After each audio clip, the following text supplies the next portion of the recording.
সূর্য একটি প্রাইভেট কারে সূর্যের স্ত্রী আর শালিকে নিয়ে হাসাহাসি করতে করতে যাচ্ছে। অপর প্রান্ত থেকে মন খারাপ করে হেঁটে যাচ্ছে ইমান আলী। সূর্যের প্রাইভেট কার ইমানের সামনে আসতেই ইমান আলীর চোখ পড়ল সূর্যের উপর। ইমান আলী সূর্যকে দেখেই গাড়ির পেছনে পেছনে দৌড় দিলেন। সূর্যের প্রাইভেট কার সামনের দিকে এগিয়ে যাচ্ছে আর ইমান আলী পিছে পিছে দৌড়াচ্ছে আর বাবা সূর্য বলে চিৎকার করছে। প্রাইভেট কারের পিছে দৌড়াতে দৌড়াতে ইমান আলী একটা সময় রাস্তার উপর পড়ে গেলেন। পড়া থেকে উঠে আবার প্রাইভেট কারের পিছে পিছে দৌড় দিলেন। ততক্ষণে প্রাইভেট কারটি ইমান আলীর চোখের সামনে থেকে অনেক দূরে চলে গেছে। সূর্য প্রাইভেট কার নিয়ে বাসার সামনে এসে দাঁড়াতেই ড্রাইভার এসে গাড়ির গেট খুলে দিলেন। সূর্য ওনার স্ত্রীকে নিয়ে গাড়ি থেকে নেমে আসলেন।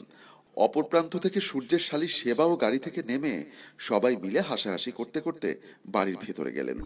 এদিকে ড্রাইভার সাহেব গাড়ি রাস্তার পাশে দাঁড় করিয়ে সামনের গ্লাস পরিষ্কার করছে। এমন সময় ইমান আলী এসে ড্রাইভারের সামনে দাঁড়ালেন। ইমান আলী জিজ্ঞাসা করলেন, বাবা, এই গাড়িতে একটি ছেলে দুটি মেয়েকে নিয়ে আসলেন, ওনাকে তুমি চেনো? জবাবে ড্রাইভার সাহেব বললেন, উনি হচ্ছে নিশু ম্যাডামের জামাই আর দুই মেয়ে। ড্রাইভারের কথা শুনে ইমান আলী বললেন, ছেলেটির বাড়ি কোথায় তুমি জানো বাবা? জবাবে ড্রাইভার বললেন, বাড়ি কোথায় জানি না, তবে ওনার বাবা মা লন্ডনে থাকে, বিশাল বড় বিজনেসম্যান। ইমান আলী চোখের পানি ছেড়ে দিয়ে বললেন, বাবা, তুমি কি সত্যি কথা বলছো? ওই ছেলের বাবা বিদেশ থাকে, ব্যবসা করে?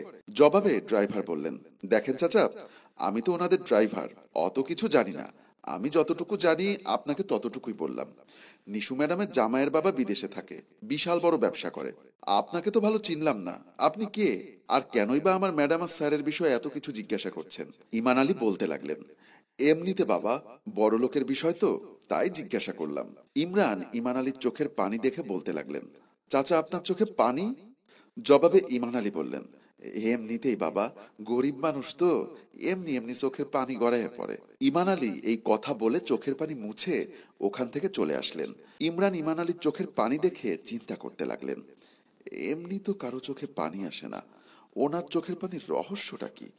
আমাকে জানতেই হবে, আমাকে বের করতে হবে এই বৃদ্ধ লোকটার সাথে আমাদের স্যারের কি সম্পর্ক।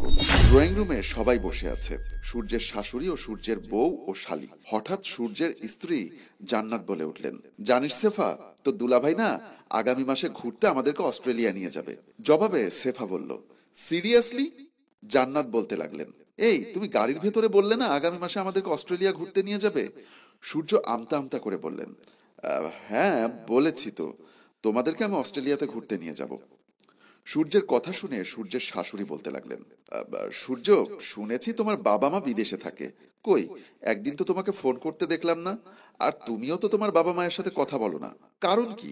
জবাবে সূর্য বলল, আসলে মম, বাবার ইচ্ছা ছিল বাড়িতে এসে আমাকে বিয়ে করাবে, কিন্তু আমি লাভ ম্যারেজ করে বিয়ে করেছি দেখে বাবা আমার উপর রাগ করে আছে। বাবার অনেক স্বপ্ন, আমাকে নিয়ে আমার বিয়েতে বিশাল বড় অনুষ্ঠান করবে, আমি সেই স্বপ্নটা ভেঙে দিয়েছি তো, তাই অভিমান করে আছে। এদিকে ড্রাইভার সাহেব গাড়ি নিয়ে সূর্যের শ্বশুরবাড়ির সামনে এসে দাঁড়ালেন।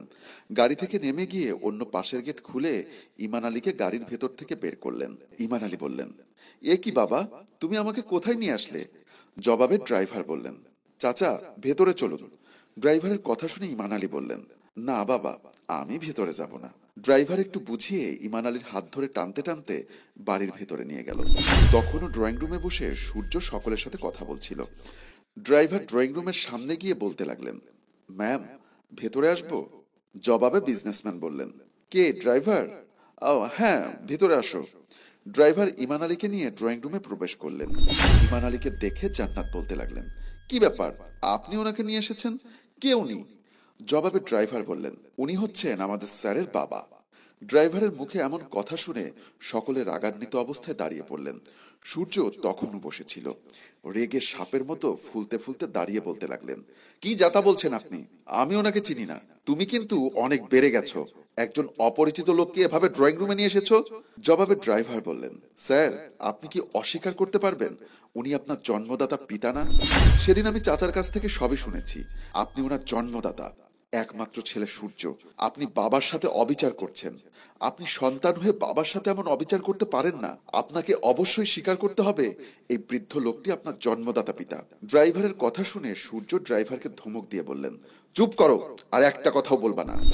সূর্যের কথা শুনে জান্নাত সূর্যকে বলতে লাগলেন, তুমি সত্যি করে বলো তো, উনি তোমার জন্মদাতা পিতা না? জান্নাতের কথা শুনে সূর্যের গলা যেন শুকিয়ে যাচ্ছে, কথা বের হচ্ছে না।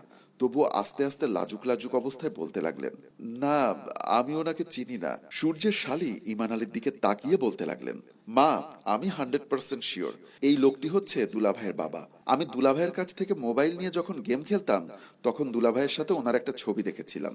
শেফার কথা শুনে সূর্য আমতা আমতা করে বলতে লাগলেন, মম, আসলে এ কথা বলেই সূর্য সূর্যের শাশুড়ির পা ধরতে গেলেন। সূর্যের শাশুড়ি সূর্যকে উঠিয়ে বলতে লাগলেন, খবরদার, পায়ে পড়বে না। তুমি কি মনে করেছো তোমার বাবাকে পরিচয় দিলে কি হতো তোমার? আমরা বিত্তমান মানুষ দেখে সমাজের অসহায় মানুষদেরকে আমরা মূল্যায়ন করি না। সে তোমার জন্মদাতা পিতা। তোমার উচিত ছিল সবার আগে ওনাকে সামনে নিয়ে আসা। ক্ষমা তুমি আমার কাছে চাচ্ছ? ক্ষমা যদি তোমার চাইতেই হয়, যাও তোমার বাবার পায়ে ধরে ক্ষমা চাও। জবাবে সূর্য বলল, হ্যাঁ, আমি আমার বাবার কাছে ক্ষমা চাইবো। তার আগে একটা কথা, আমি আপনার মেয়েকে অনেক ভালোবাসি। আমি যদি আমার বাবাকে তখন আপনার সামনে নিয়ে আসতাম, আপনি কি মানতেন? মানতেন না। এখন যেভাবে মেনে নিচ্ছেন, আমার বাবা একজন গরিব মানুষ যদি জানতেন আপনারা, মেনে নিতেন না বিধায় আমি আপনার মেয়ের হাত ধরে এখানে পড়ে আছি। সূর্যের কথা শুনে সূর্যের শাশুড়ি বললেন, বাবা, বাবা মায়ের ভালোবাসার কাছে তোমার ভালোবাসা কিছুই না। আমি মা হয়ে বলছি, এই বাবা মায়ের ভালোবাসা পৃথিবীর শ্রেষ্ঠ ভালোবাসা, যাদের ওসিলায় তুমি পৃথিবীতে এসেছো। মায়ের কথা শেষ হতে না হতেই জান্নাত বলতে লাগলেন, সূর্য, আমি তোমাকে ভালোবেসেছি। আমি তোমার ব্যাকগ্রাউন্ডকে ভালোবাসিনি। আমি তোমাকে নিয়ে সুখে থাকতে চেয়েছি। আমি তো তোমাকে একবারও বলিনি তোমার বাবা ধনী না গরিব।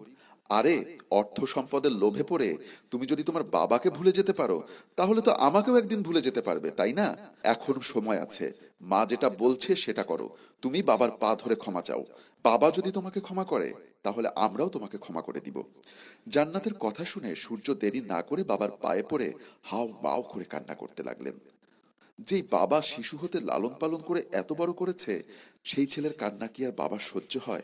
বাবাও যেন হাউমাউ করে ঠান্ডা করতে লাগলেন ছেলেকে, জড়িয়ে ধরে সান্ত্বনা দিতে লাগলেন। এটাই বাবার ভালোবাসা। ছেলে যত বড় অপরাধী করুক না কেন, বাবা কখনো ক্ষমা না করে থাকতে পারে না। বাবা মায়ের ভালোবাসা পৃথিবীর শ্রেষ্ঠ ভালোবাসা। বন্ধুরা, আমার এই গল্পটি যদি ভালো লেগে থাকে, অবশ্যই লাইক, কমেন্টস এবং শেয়ার করবেন।